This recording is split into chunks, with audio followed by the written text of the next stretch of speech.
What's up, Mark? We back at him again, man. And this story right here is how one man got revenge for his best friend. So sit back, relax. I got the rest of the show from here. AV Mob, let's get him, let's get him. Let's go.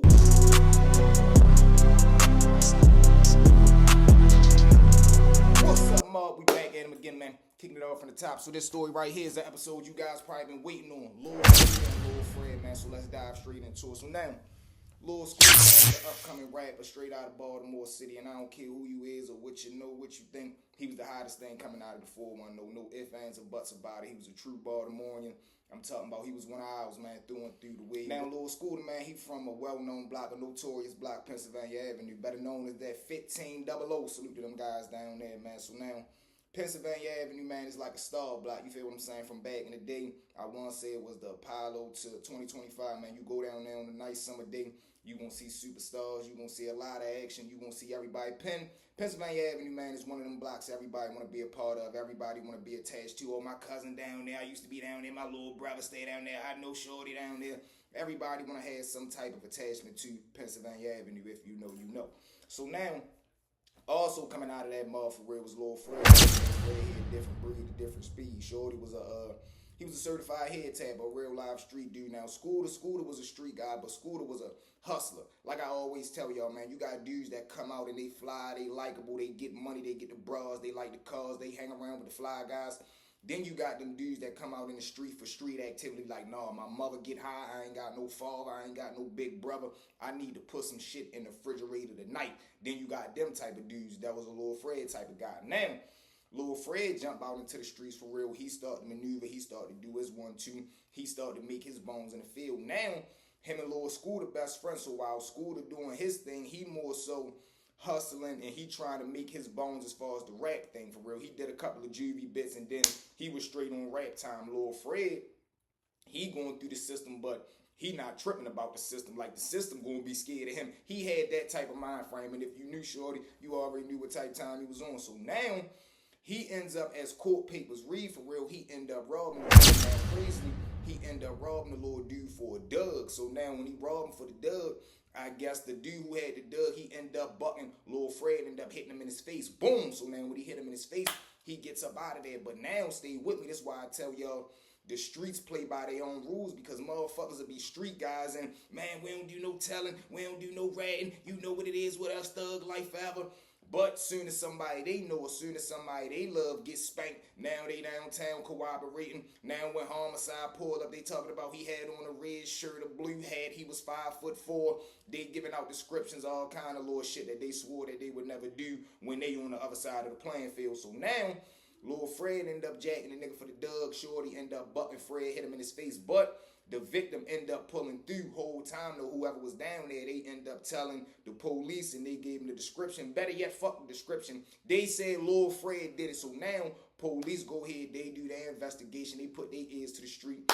They go grab Lor Fred. So now Fred getting booked for the attempt. He over to jail fighting his case. And this is what all court documents read. So now, he over to jail, he walking his bit down, but that leaves Scooter out in the street. So now, thank God though, from the beginning, all the shit that Fred was doing out here in the streets, it never came back to Scooter during that time, which is crazy because, like I tell you, Scooter was a hustler. He was an outside kid. He was one of them type dudes that you just had to be cool with him for real. It's like he harmless, but if it came down to it and maybe if his back was against the wall, he was going to go for what he know, but he was more so about the money, fast life, you type shit, you get what I'm saying? So boom.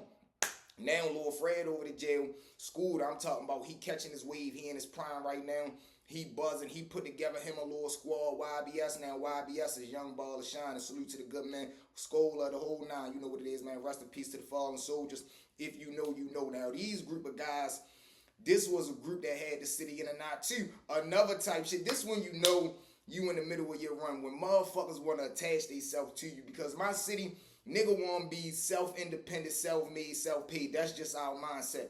So when a motherfucker break out of that mindset and want to be, oh no, you know I'm YBS too, and you know I'm this, that too, you know I'm YGG too, you know I'm OTM too, you know Mooseman, they start to put all these names together and they want to attach themselves to your brand. That's when you know you got the city in the uproar. But now, during this time, YBS not the only guys that got this bitch buzzing. You got Tay and them, you got Rock and them. It's a lot of shit going on in the field. If you know, you know. We'll dive into that a little later or down the line. So boom, right?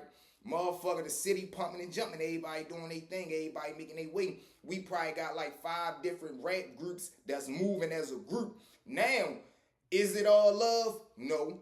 Is it all envy and intention? No, neither. You feel what I'm saying? Long as everybody stay in their place and stay out the way, everybody good. So now, Scooter starting to bubble though. Like, he really starting to get a look. He fucking around with me. Diddy reposted him. It's so crazy that Diddy going through this situation now, because we would have bust Diddy up if he would have tried to play with our little man. So, Diddy, you lucky that deal ain't go through. But, boom. Diddy reposted him. I'm talking about Shorty cutting up. He doing shows. He running his little bag up. He in the middle of his prime. So now, though, while he out here rapping and doing what he doing, he's still putting on for Lil Fred. He's still representing, you know, free my man. I love him to death. He keeping his name alive. He tapping in with his daughter, making sure his kids good. He doing what a real friend supposed to do. The friendship was phenomenal. Now, do motherfuckers have fallouts, in-house beef and shit like that? Of course, so ain't nothing perfect, but the shit was as good as a friendship that you would want, especially in a street environment. So now, Lil Fred walk his big down, he touch back, he come uptown. Now, when he get uptown, you gotta understand, you got the beef that you already did shit you on the street, so that beef is already old. Then you go over to jail, you gotta deal with that same street beef that might have followed you over the pen. Now you got that beef plus the new beef. Then whatever you done did over the jail this bit, you got them enemies when you come back to the streets. Now you come back to the streets, you still got new street beef that you gotta tend to for the shit that you did over the jail. This is the fucking vicious cycle that'll have a motherfucker in some hot shit. So now he come back uptown, he's shaking and moving, he got his foot on the ground. He ends up, you know, going back to what he know, doing what he know to do.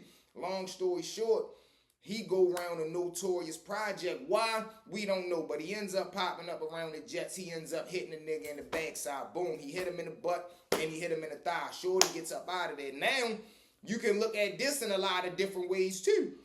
Shorty, instead of him taking his lick and going to get his get back by himself, he go tell another made man. Now, mind you, this where the shit get tricky at. When 2 made men meet, 9 times out of 10, they don't want to meet on no bad terms. They either going to get along or they going to avoid each other because you already know the outcome. If we meet, it got to be an M1. One of us can't leave here because that's just how it go. Our reputations ain't going to let us get into it and somebody don't go. This is why when 2 real niggas meet, I'm not talking about the bluffing niggas, the typers, the talkers, the yeah, you know what's up with me, I'ma set it off. I ain't talking about them niggas. I'm talking about them niggas that's really slinging on and popping that steel. When 2 of them niggas meet, one of them gotta go. That's why 9 times out of 10, they avoid each other or they get along so they can coexist. So now, the little dude that get hit around the Jets, he go tell another made man around his project. Now the little nigga that he tell, he's something serious too. He ain't nothing to play with. And what's crazy is, when I seen the pictures of both of these guys, both of these niggas was small. Like, both of them wasn't big, tall, stocky niggas. They was short. Lord, yeah, they was serious, though. They was about they get down. So now when he go tell the other made man, you already know he that type of friend that Lil Fred is to Scooter. What? Niggas did what to you? We ready to set this shit off right now. So he go set it off. You feel me? Now, during this time, like I told y'all, throughout all of the years that Fred been doing his shit, nothing never really came back Scooter way that was like, you know what, all right, fuck that. Fred did that to my little man. Now he over to jail. We can't get at him. Go crack Scooter. It never really got to that in the streets up until now. So boom, on this day, Scooter down Morgan, I think he playing at a little charity basketball game. Him and all the men down there. So now, after they get done playing the game, and Fred hit the nigga like 4 hours before Scooter end up getting bumped. So now, after Fred hit the nigga, 4 hours later, Shorty go tell his man, they load up, they like, all right, well, fuck that, right? We can't catch him right now, we gonna catch his little man, fuck all that. Somebody gotta pay for this shit. So now they start to put the move on Scooter. Scooter leaving the basketball game, he jump in the car, him and his little soft legs, they S off, skirt. Now, did the shooters have somebody trail in the car? We don't know. Did they have an inside man? We don't know. But somehow, some way, they was able to time the motherfucking exact light that if Scooter coming up this way, the shooters was able to time, all right, nigga, we need to be on this block at this light to pull them off. So y'all do what y'all want to do with that. Whole time Scooter pulled up for real to the red light. The little dudes in the van, they cut the traffic off. They jump out. They get bumped. Wow. Boom, boom, boom, boom, boom. They flood the car. Now, when they flood the car, Scooter, of course, he get crushed.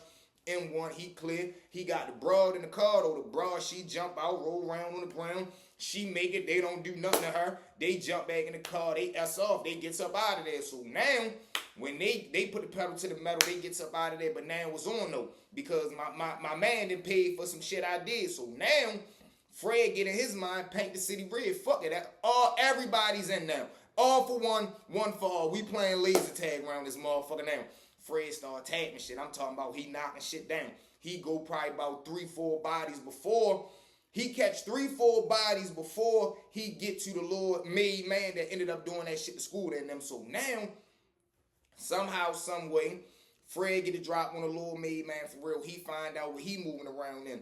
Court documents say Fred pull up in a black SUV. He end up pulling on the side of the Lord made man. How did he get the drop? How did he get the location? I don't know, but these the wicked and wild games that get played in the street, right? Somehow, some way, a nigga that I'm beefing with is able to find my exact location at the exact light I'm in. That's just crazy to me. But look how wild it is. Both sides got nailed at a red light.